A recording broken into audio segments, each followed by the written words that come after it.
আসলে আমরা যারা ফুড ডেলিভারি কাজ করি তারা রাস্তায় যখন ডিউটিতে যাই, অনেকের সাথে দেখা সাক্ষাৎ হইলে বলে ভাই আপনারা তো খুব সুখে আছেন, খুব স্বাধীনতায় আছেন। আমরাও বলি ভাই আমরা সুখে আছি।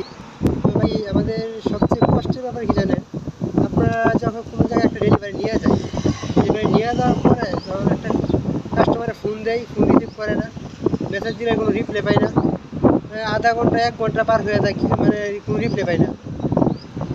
এতে এক কষ্টের বিষয়। দ্বিতীয় কষ্ট হলো আমাদের সবচেয়ে বেশি কষ্ট কোনটা লাগে, যেটা মনে করেন যে একটা অর্ডার কাস্টমারের কাছে যখন নিয়ে যাই, অনেক দূর থেকে কষ্ট করে আমরা নিয়ে যাই, কাস্টমারের ফোন অথবা মেসেজ দিয়ে বলবো দরজা বাহিরে রেখে চলে যাও।